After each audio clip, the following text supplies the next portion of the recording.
As Peter Drucker says, culture is strategy for breakfast, which underlines the immense importance and value of culture for any organization's success.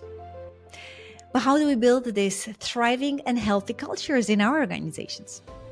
This is exactly what we are focusing on in this episode, together with Shonda Kohlhoff, who is the CEO of Global Bridges, executive and leadership team coach that brings lots of experience with working with many different cultures. And in this episode, together with Shonda, we unpack what are the key drivers that foster the healthy and thriving culture in any team and any organization, and how you can bring that. As well as we talk about the important role of leadership team workshops and any other team workshops that are facilitated by external coaches, and what is really the impact they bring towards the team, first of all, and inside the organization. So let us start.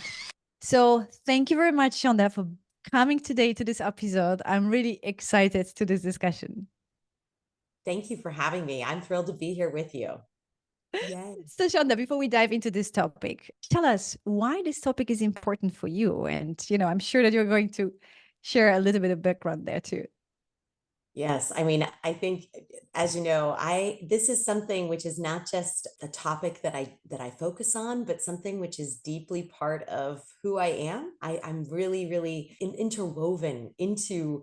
It's part of my being, to be present for a team, to see and feel and recognize all the dynamics that are going on, because it started so long ago for me to see what goes wrong, right? When you recognize where the brokenness is, and even starting with myself, right? Recognizing within myself as I traveled to different teams internationally in different places and recognized what was challenging for me, I started to build amazing empathy for others that were dealing with different perspectives, different expectations, different value systems, and different ways of getting to the results that we all want, right? And that was so fascinating for me to kind of see within myself what was really hard for me, where the struggles were, and then to see how I could build up awareness within myself and then for those around me, right? And that's what's led to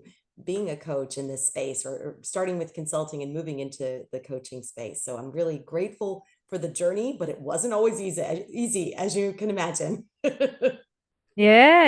And you have been actually having this focus on the diversity of cultures, isn't it? And how to bring people from different mindset, different cultures, different perspective working together. And yourself, you lived abroad as well. So you kind of had this life experience of how it is to navigate outside, isn't it? Exactly. And you think the first time, I was a graduate student with big, stars in my eyes and lots of positive thoughts about how easy it was all going to be if I just applied the models that I had learned, at the School of International Service and American University. And I was very enthusiastic and very determined to jump in all hands and feet and to try to make a difference. And first thing I did working in the American Embassy in Brussels was to realize there were some harsher realities than any of those textbooks could possibly have conveyed. And so it was really an eye opener to be, let's say, boots on the ground, physically in that space, working and seeing this rift. Even in Belgium, if you're familiar, the culture, even the languages are different. So whether I was talking to someone who was a Walloon or someone who was who was from Flanders, who spoke Flemish, which is similar to Dutch, and then you have someone who's speaking a derivative of French. They themselves, through their language, were divided, and then you put the Americans into that in a leadership role at the embassy, and you see all these layers of disconnect and all these layers of where they're talking literally by each other. They're not even recognizing how different their intentions were when they were starting that conversation and discussion. And so I became a cultural bridge person. I realized that this is my niche. This is who I am. I'm somebody who can't just, I'm not just going to translate the words. I'm actually going to explain the why through asking a series of questions. And that's where coaching for me was born. Yeah. And you mentioned this, I became this cultural bridge. So tell me more about that.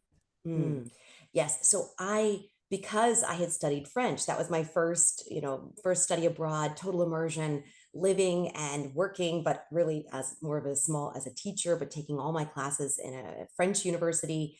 Very humbling, because I signed a contract that I would not speak a single word of English during the entire time I was there. Even with my 3 college friends, I swore I would stay, in character, focus on developing those language skills and those cultural skills. And so I could apply that learning that I had from total immersion in France to my experience in Belgium. And so even though it was, yes, no norms, there were certain words that were different, right, in French, there was still a basis that I could understand from the language that gave me, let's say, a leg up or a step up to be able to support the understanding of those people in the differences, let's say, with their Flemish counterparts, who are also trying very much to do the same thing, to reach the goals, to hit the targets, to be successful. But there were ways where, either through some nuance of the way their body language was, or the way that they were conveying their messages, that it was being seen as they were being either sarcastic, flippant, not patient, not kind. And there was a wall. There was a wall that was built that I could see visually in Mm. the way they were communicating with one another, in the way that it was almost like a shutdown. Like they would start strong and then it would subside. The power and the energy of the connection was interrupted. And I could see this. And so I found that as a third party intermediary, kind of this neutral party, I was able to say, oh, but you also did this, right? That was also something you were just working on. And they would say, oh, yes, that too. And the other person, who I knew it was important to, would say, oh, you did that? Oh, well, that will be really helpful. I didn't know that. And suddenly, because I Mm. was able to insert this bit of data, this bit of information about how thoughtful, kind, supportive that other person had been, because I'd seen it with my own eyes, that first person was able to see them from a slightly different perspective. And that's where the bridge building began, is Yeah. conveying the additional information that wasn't there, maybe wasn't so apparent at first glance Yeah. in first moments. So yeah, so what I'm hearing is like, you could see what others couldn't see within themselves, what they were maybe communicating non-verbally, right? And you picked up and you became kind of a translator of what maybe another person meant, as well as addressing what has not been spoken. So obviously demonstrating an emotional intelligence as well in this moment. What did you learn in essence that is fuel for building thriving cultural teams? Yeah, that's such a great question. I mean, I think ultimately I realized what we have in common, no matter where we're coming from, no matter what cultural or national background we're bringing. There are certain core elements of who we are that are similar.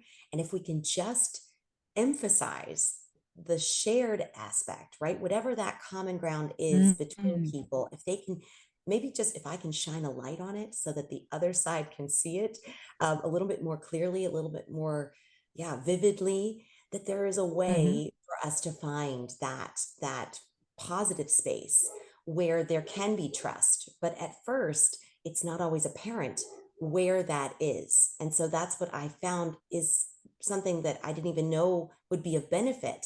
I thought the language skill was what was needed. No, it really was actually, as you said, sort of reading between the lines. It was the nonverbal, it Mm. was the intention, understanding people's intentions, and then being able to ask them more questions in front of the other person so that they can explain themselves in a way that perhaps they didn't feel comfortable saying to that other person without me there as a third party intermediary, until that trust is built.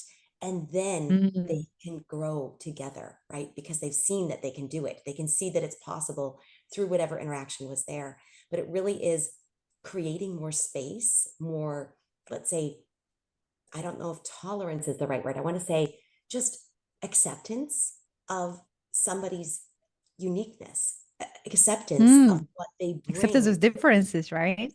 Yes, a genuine sense of acceptance and curiosity, like willingness to meet them somewhere they haven't gone before, right? Curiosity enough to say, oh, you did that, or what made you think of that, or oh, I didn't realize that was even a possibility. So opening people's minds to curiosity so that they can kind of as we do as children. So naturally, right? As children, we are curious all day long about what makes people tick and where this world is and why we do this and what, what is this? This is a pen. What is that? How does that work? We have this natural curiosity as children. And I find that if we can dig deep and find it again as adults on teams, that's going to lead us to already a much healthier path of connection. Yeah, I sense that this magic word is connection here, right? As you just mentioned as well. What I'm hearing is, enabling people to understand each other on a deeper level, slowing down, right? Trying to understand what the other person meant. Yes. Would you Yes. say is that the foundation of building, highly thriving cultures in our teams? I think that is one element, one absolutely fundamental element, right? To build that foundation towards trust, right? Because without the trust, there is no hope. There cannot literally thrive or grow together if there isn't some element of trust. And the trust only comes when Mm. there's some form, and it can be limited, but some form of empathy, right? Of understanding where the other is coming from. Without Mm. that empathy, the trust won't grow. The trust just holds. And wherever you come in and say, oh, Absolutely.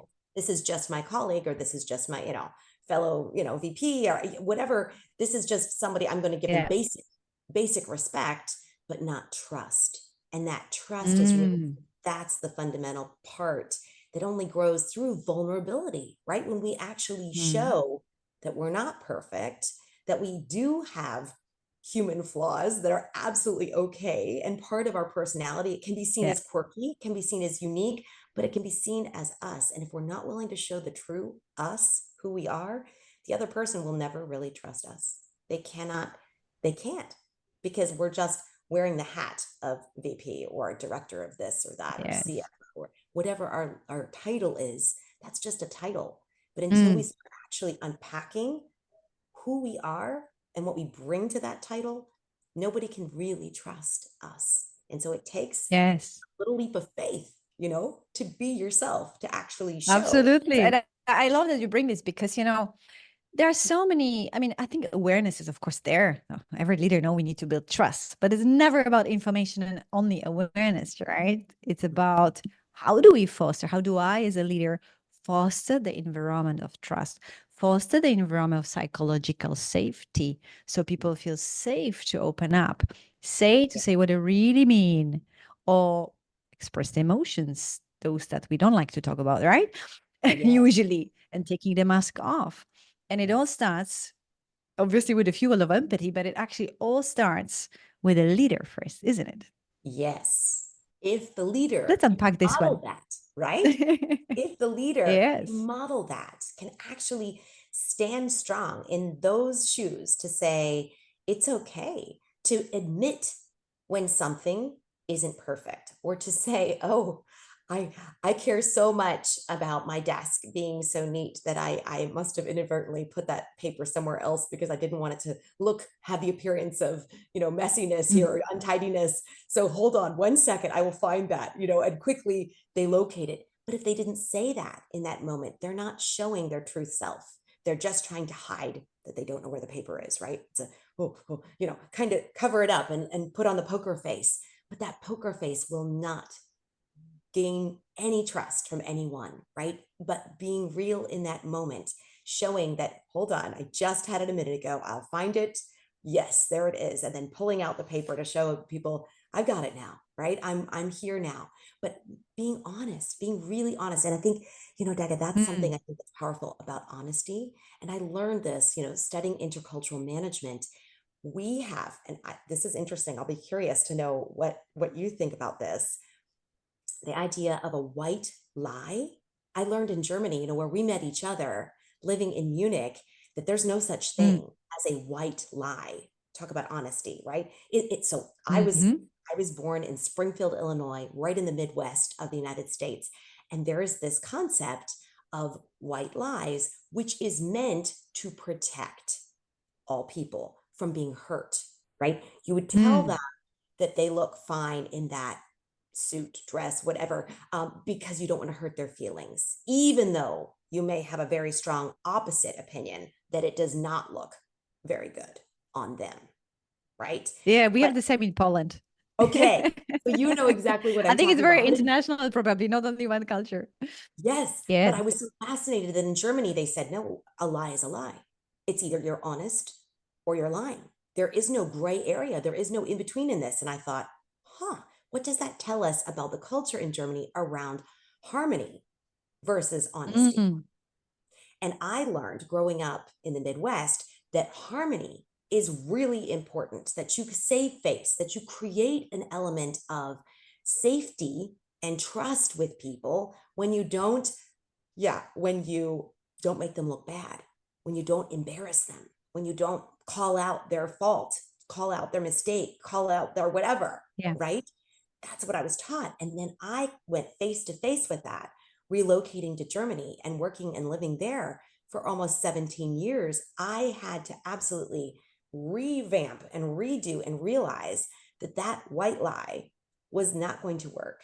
And that concept of saving face was not effective. That to be most effective, I needed to be straightforward, direct, and communicate with somebody if I saw something that wasn't in any way, shape, or form working for me.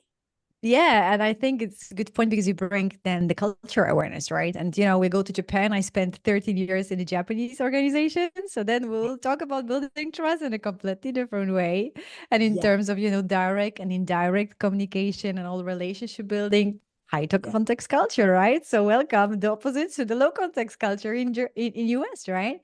In right. Europe, somewhere in the middle. Precisely. Because if we assume that we're all the same, if we go into our work culture, obviously we think our way is the best way, right? We have this sort of unspoken truth that we're holding, we're carrying this. I always The say, bias, the the bias. bias, absolutely. It's a bias. It's in our backpacks. We're carrying it around. Mm. Nobody else can actually see it until we reveal it, until we show it, until we describe it in some way.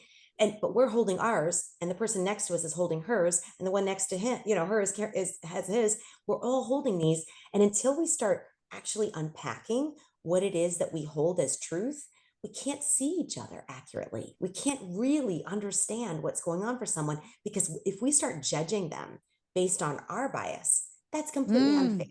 If I start saying, oh, I can't trust her because she didn't tell me the truth, she's dishonest. So if she was dishonest about that, the appearance of that suit, she's going to be dishonest about everything, right? The progress of this project, what's going to happen as our next sustainability project, all the things in work that we're now saying, because she did this, I now attribute all of that to her, when in fact that may be absolutely inaccurate until we've delved into it, until we've had a conversation, until we've allowed people to share what their true preferences are and what their biases might be, right? There might be, and being honest that we all have them, and then kind of laughing about it, like, gosh, is that a bias? You're right.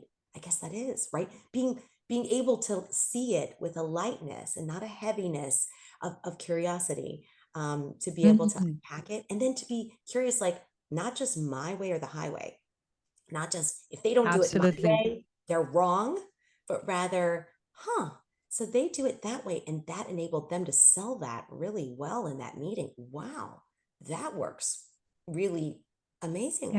I could learn from that, right? So expanding Yes. our own repertoire, right? Adding some other people's cards into our hand can make us so much more effective, but we're going into it with curiosity and not with a sense of, you know, this is it. I've got it. I've got all the cards I need. I don't need anybody telling me what to do. I don't need anybody adding to my repertoire, but actually going into it with, hey, that wouldn't be bad. I can see how that would work in that situation. I like that. And that's how a team really starts to thrive, is when they're starting to go, I learned this from you, Daga. You did this in our last meeting. I'm going to try that. And then the person feels seen, right? Because you're like, hey, she listened to me, she noticed it, and now she wants to try it.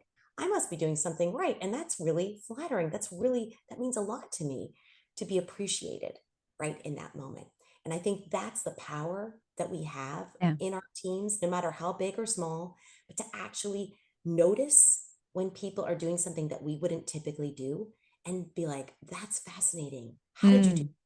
Or how did that work? That worked so well. How did you do? Tell me more, right? Being curious, asking correct questions, Yeah. and learning from each other about Yeah. the behaviors that might be different from our own. Absolutely. I think in this, you talk about so many important stuff. So first, what caught my attention to kind of take out of this piece, it's beyond awareness, the importance of switching from judging to curiosity, which is like the one golden nugget, right? We can just Yes.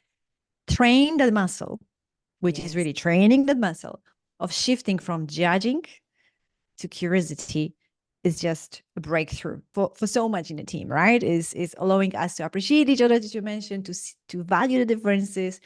And Yes. the second, maybe what we could elaborate more on also is this, why are we so attached to this judgment? Well, we know that there is something that we need to work on in order to really be more empathic and be more curious. So, what's your experience working with leaders? Let's unpack that. What do we see in what is really Yes. necessary, especially from, first of all, leader point of view as a role model? Yes. It really comes down to humility, right? If we take ourselves so seriously, if we think that we have it all and we don't need anything from anyone else, and that we are going to just go in and basically we can do the job by ourselves, but okay, we got to accept that these other people have to be in the same room and do some things. But okay, if we come in with that mindset, there will never be an opportunity for growth, for thriving, for expansion. You're literally on one Mm, trajectory, one path. yeah. And that is not what a team is capable of. And that's what I love learning, from the research, is what a team can do versus what one very intelligent, very capable leader can do. Mm, Um, there's a huge differential.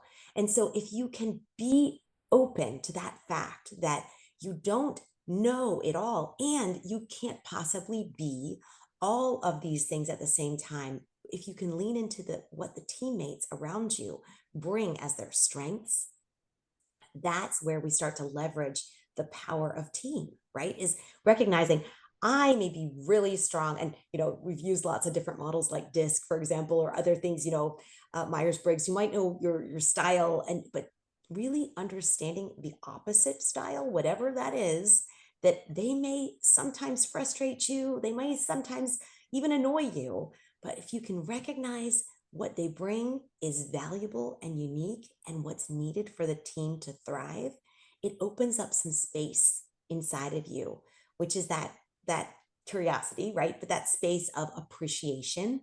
And then to actually take it mm, further and say, humbly, right? To humbly submit that I can't do it all. I am not the end all be all of this plan or this strategy or this team. I need others. And so I will continue to bring my A game, but I also need you to do the same, right? I need you to present yourself truthfully, honestly, with your greatest strengths.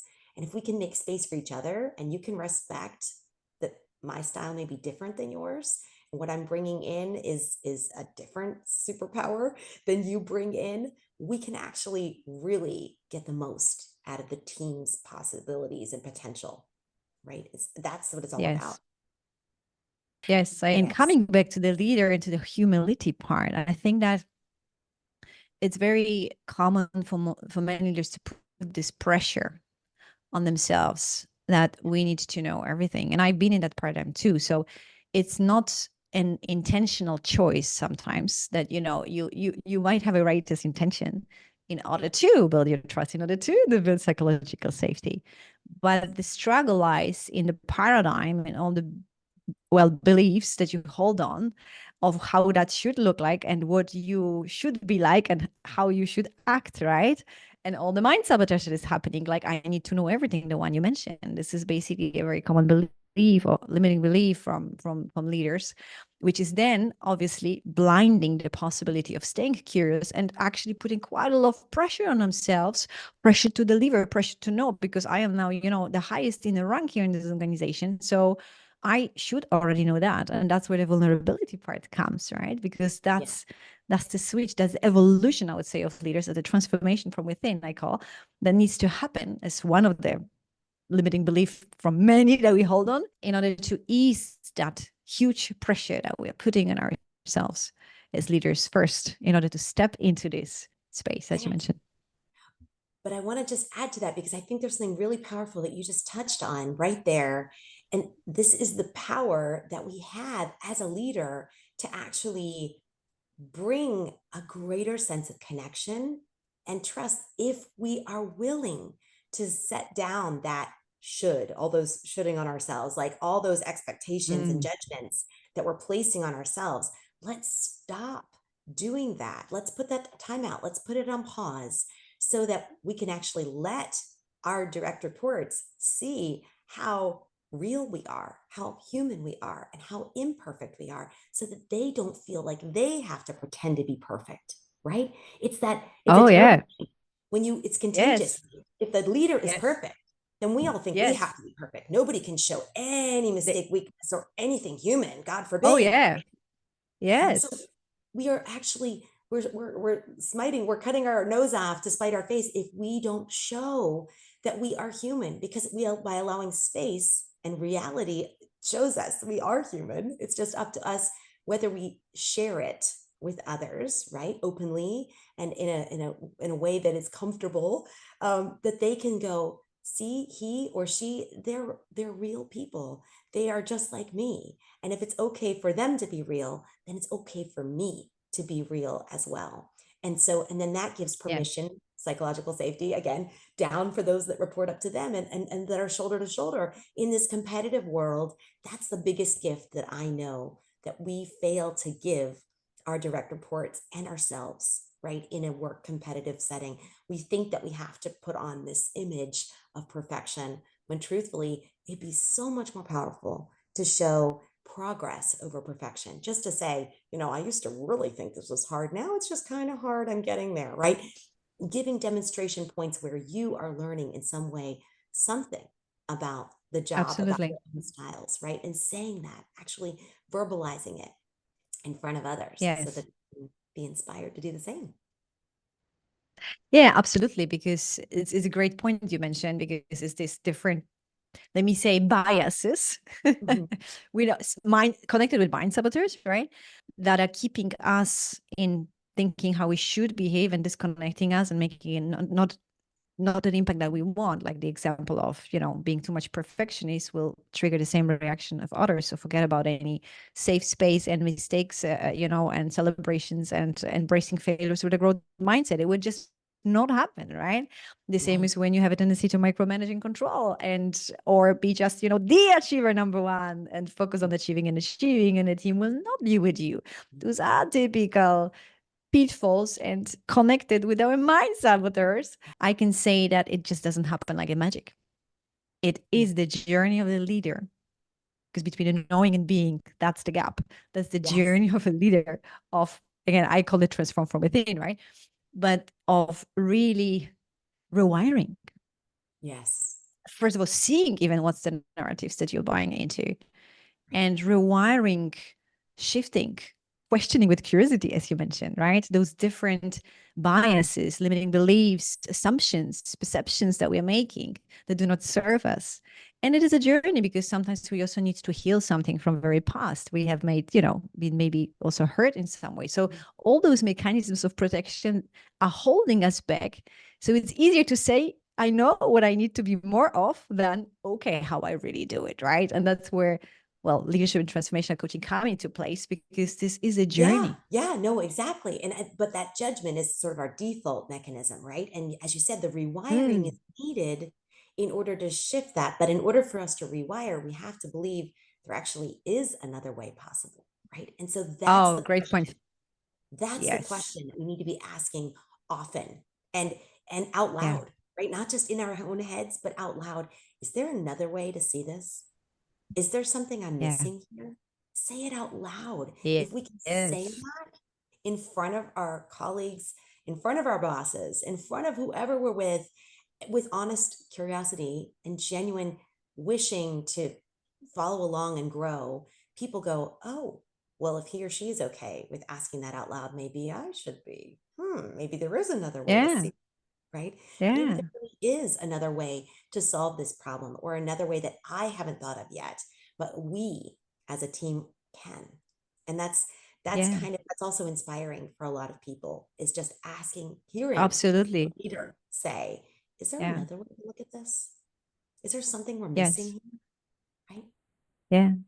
You know, we so much want to be inspiring leaders, but it's actually, as you nailed it, starts with being vulnerable. We feel so inspired when people can be honestly taking the mask off and saying, I don't know, Right. or I don't feel well and I feel overwhelmed, or whatever it is that, or I don't have a solution. Yeah. And I think it's a powerful also question that you just landed with this question, starting with yourself, actually. Is there another way? And Mhm. before even you are, feeling courageous to say it to others, maybe that's the first question the leader needs to ask. Mhm. Is there another way? Is the narrative I'm buying into, is that the only narrative? What if that is not true? What else could be true, right? Yes. Right. That's it. A simple question. But what you're Yeah. acknowledging, I think, by asking that question is there is space and there is grace given when something isn't perfect, and that we accept that we're in this system together with good intentions, right? I attribute goodwill to you as my teammate. I attribute goodwill to myself. I want to do its best, but sometimes I might trip, right? And have to dust myself off and stand back up and go, okay, let's try that again, and laugh about it as opposed to hide it. Did anyone see that? Okay, let's go get to the recording. Let's erase that immediately.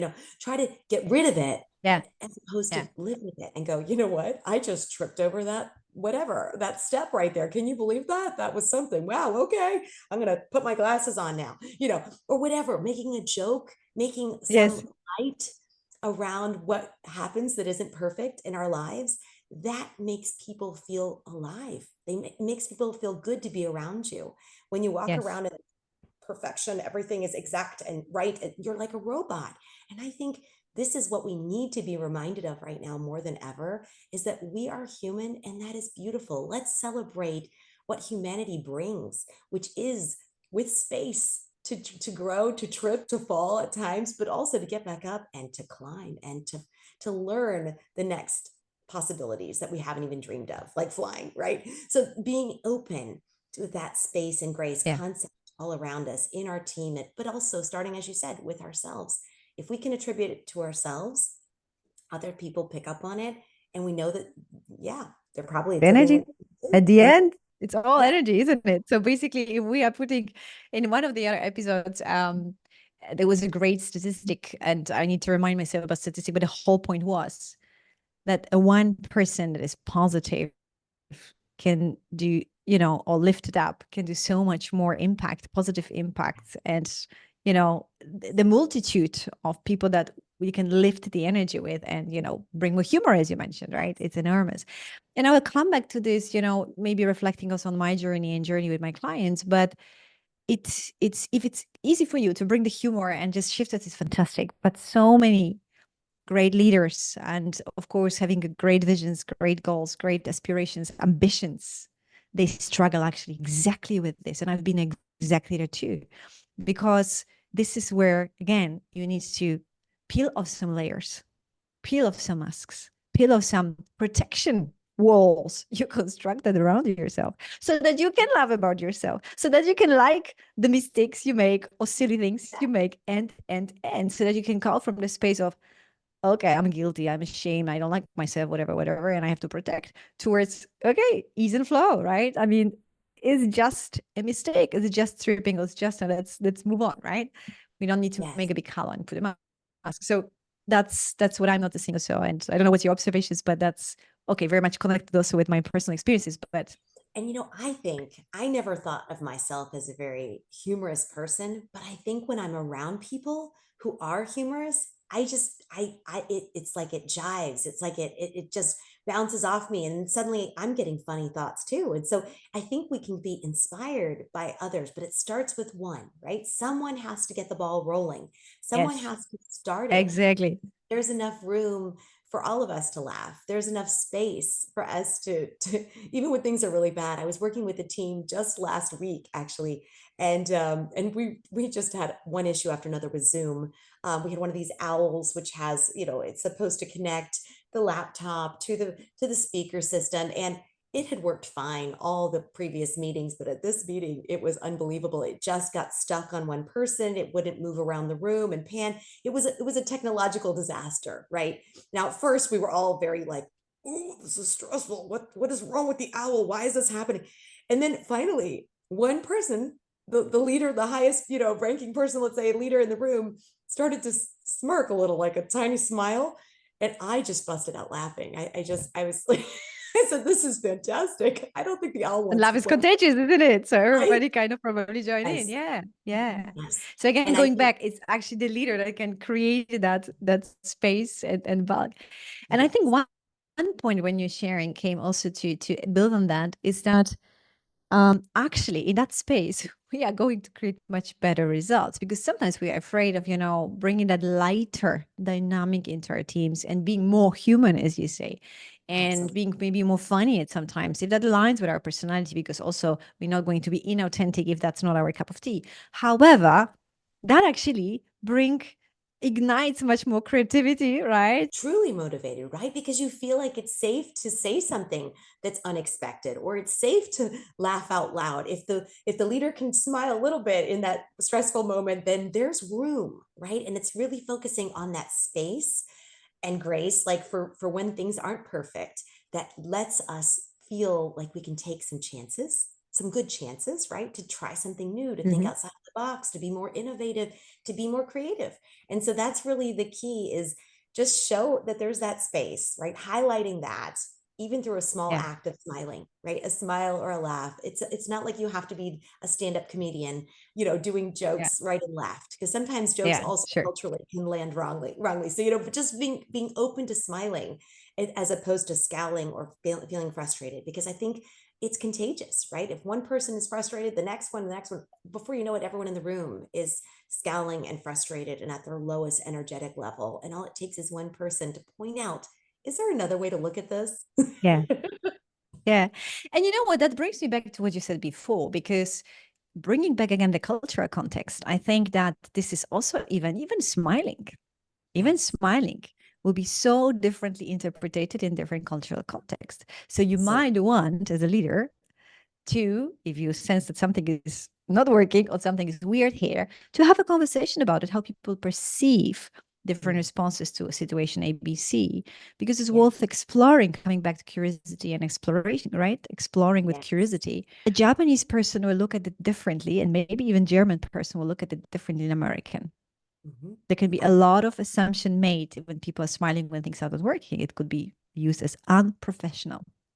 Very Right. quickly, that narrative can creep in versus for exactly in the judgment. So I think it's also important, like this great example of small things. Yes. Sometimes we need to go to the small things to better understand each other and what this means to you and what that means to you and where do you come from? How is that understand from the culture? So that here in this culture that we're co-creating together in that team, it's a norm. Which brings to another point, what we need to do, right? Or what we need to, what is important in creating thriving cultures in our teams, isn't it?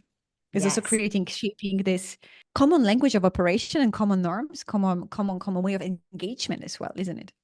Right. That lingua franca, that way of what the way we speak around here, what we use, what works around here. That's our culture. And that's something which it shouldn't already be like a pre-made house that's already built, right? This is something we build. We have the opportunity to build together live in the moment on a new team. So as you have new members joining the team, there's an opportunity for a brand new house to be built, right? There's new life, new energy, new perspective, new talents. And so Mm, each time that the team grows, there should be a genuine time out from the rest of the team members to say, who is this person, with curiosity? How can we work best together? How can I share with them what's most important to me? What do they need to know? So if I start scowling, it doesn't mean I hate them. I need to maybe tell them that, because they might think, oh dear, I think they really dislike me. I'm not welcome on this team, right? There are all these expectations of behavior that might need a little explanation or might need a little bit of openness, that you can model as someone who's been on the team to someone who's brand new, to show them this yeah, is how we do things around absolutely. here, right? That's the culture. Yes, and also question that. And also question that when new members come, each time it creates a space of, again, overlooking something, co-creating something, because it's like a dynamic that we shape. And that brings me to another question, Shanda. Since of course you experienced that, and we both kind of supporting leaders with it too. How big value do you see are those team focused coaching style of workshops or journeys? So powerful. What is Yes. the value? What is the contribution to exactly what we talk about?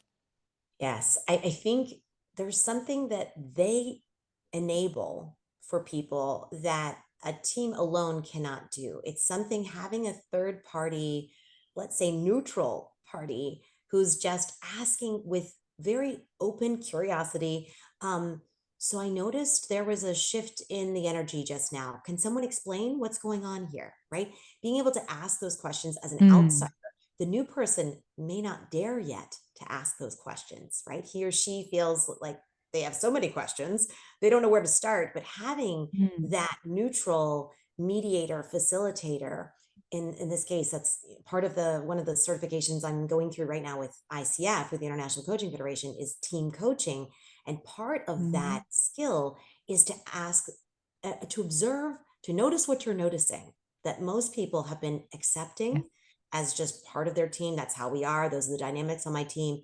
You maybe don't have words for it, but we cannot possibly change it or even work with it if we can't label it. If we can't name it, we can't tame it, right? We need to be able to say what's going on. And often that third party facilitator or retreat leader is able to say and observe things that no one else would dare or no one else thought to actually put words to. absolutely.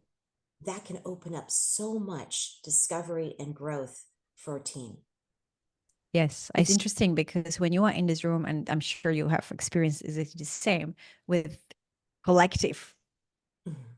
group, right, of people, or let's call it a team. So when you are with an intact team, we call it, right, Mhm. people working together for common objective and shared purpose and all of that. And when you are going deeper, because that's what happens on those workshops with an external coach and facilitator, when you go slowing down, work on the relationships, on trust, on safety and communication, commitment, ownership, all of that, goals, strategic clarity, there is something magical that happens. This is like you sense an expansion in a room. People kind of shifted to a different, undescribed dimension of connection between themselves. Yes. And they clearly sense the difference between the other peers from outside. That's literally what they told me that time. Is thinking about one of the special event now, and that's amazing because that's that bond, because that's what it creates, right? A Yes. bond, depth of the relationship, depth of trust, depth of psychological safety, depth of connection at the end, human connection, Yes. is the fueling of course the collaboration, the way we communicate, the way we engage with each other, the way we deal with conflicts, the way we share really our opinion and take ownership, all of that what you want in teams and need in teams in order to execute, right? Yes, um absolutely. Because it's up to them to present for the first time, perhaps, to an outside, let's say, body that's not a competitor. It's a neutral party. It's not someone that mhm, they're trying to sell to, but the individuals on that team, are able to say, this is how we are, to someone who cares, to someone who is engaged deeply with with wanting to understand where they're coming from. And so for the first time, they are having to present mm, themselves in a different light. And they're seeing perhaps themselves in a different light because they say, how are we different from the team that facilitator worked with last week, last month, last year? What makes us unique? What is our special combination, our special recipe mhm, that we bring to the table? And then you really start seeing it with those curious, open minded, let's say, perspectives and eyes, right? Fresh eyes of like, wow, this is what we are and who we are. And the questions that facilitator or, retreat leader brings into the room can help them think on a different level completely, right? Because they're able to see it not in competition with something else or not even in comparison, the kiss of death, comparison to one another, mm, but who are we as a team? What do yeah, as we a unit, yeah, represent, right? Unified, connected team. And that is yeah, so powerful, right? To allow a team to do this, to be able to represent themselves in this yeah, way and to yeah, answer questions about how we do things around here, where they suddenly realize how they do things around there and how it could possibly be even more impactful, beneficial, positive, right? There are all these ahas that can be gleaned and discovered through that process that would not otherwise be there. Absolutely. And is that not mind blowing? I mean, is that not powerful?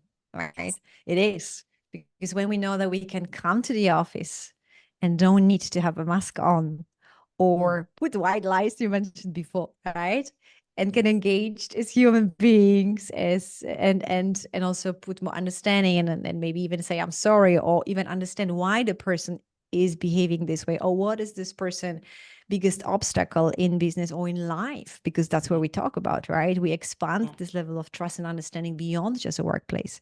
This is where we can start to talk about engagement. This is where we can start about commitment. That is the X factor, I would say. And so what would you say, Shanda, that teams are missing out on if they don't invest in slowing down and investing in those fantastic workshops and time together? Not yes.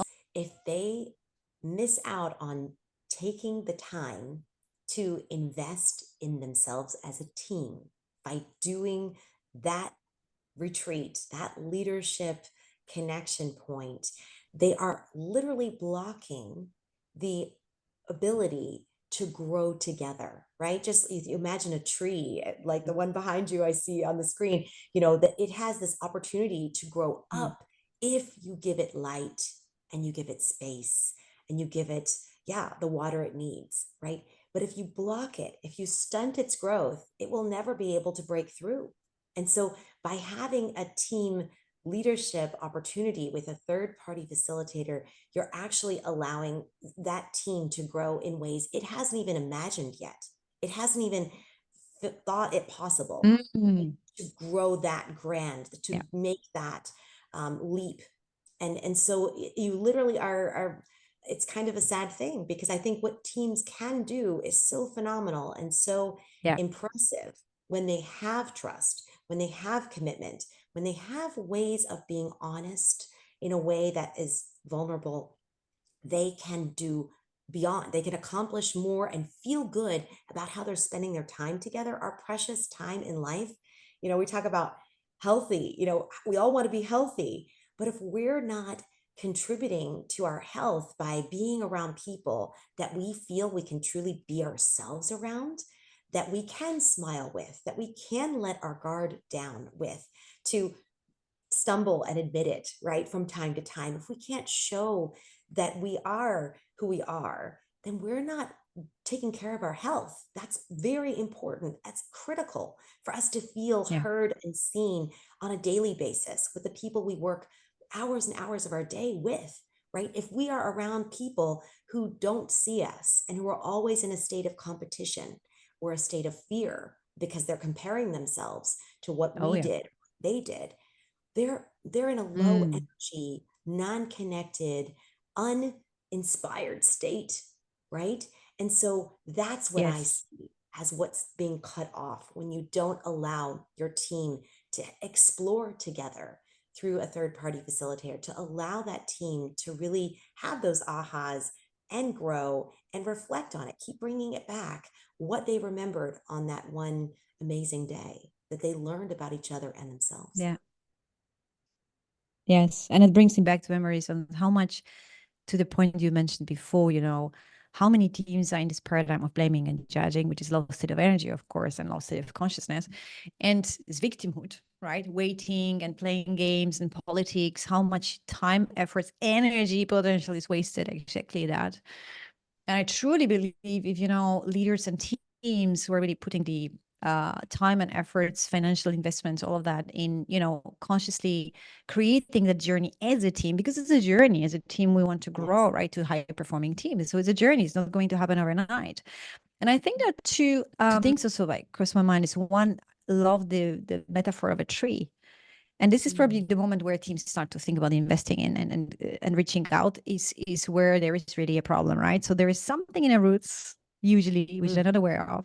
On yes. fruits level, we don't have all green leaves we want to have, But the unawareness is that the problem is on the roots, right? Usually coming to trust, relationships, safe Yes. space, communication, all of that, and clarity and roles and all of that. So that is where typically alarm goes, because we can't meet our targets, or we just sense the dynamic is not, and we are really apart, we're disconnected. There is something, efficiency is missing, right? The keywords in business. The other thing, which I think equally is important, as you mentioned and address, is so much important, is the possible bias of a leader to think we are already a good team, because maybe there are no evident challenges. And here things, you can go from good to great, and you don't know what you don't know. Yes. And we know from statistics of, for example, positive intelligence, right? Only 20% of individuals and teams reach the full potential. Yes. What if there is more? Yes. What if we could tap to a more potential to each individually, to ourselves and collectively? What will we able to create from that space together? Boom. Yes. Then we can start to really expand our creativity, intuition, consciousness, all of that, right? And really play big. Exactly. And make a positive change as well through that.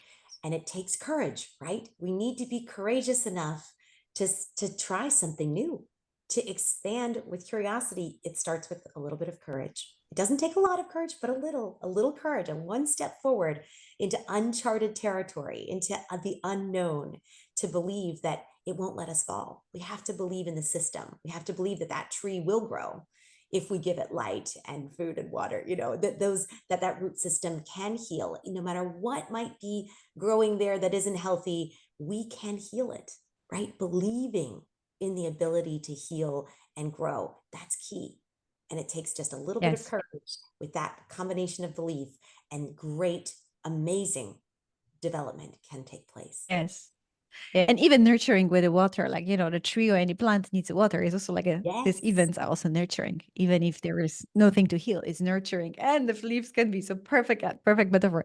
Yes. What would you like out of this rich conversation around, creating thriving, healthy cultures in our teams? What would you love to leave the listeners with? What's the message? Yes, I think in a nutshell, think about how you are treating your tree, ultimately, of not just the tree of life yourself, but also with your teammates. Think about what you are doing to add life, add potential, and even the smallest things. Even if you just start today with asking, is there another way to see this? Is there another way? Being open to that and sharing that, that's really at the heart of starting something new and allowing that growth to take off. Amazing. Thank you very much. Beautifully kind of rounded our conversation. Thank you very much. I hope you truly enjoyed this episode and woke up with new ideas, and are going to start with curiosity questions. And for now, I want to say thank you for listening to this episode. Please help us to reach more leaders by subscribing, sharing this episode, as well as commenting what you take away from it. Be the change that you want to see. Be that role model that is fostering this healthy and thriving culture in your organization.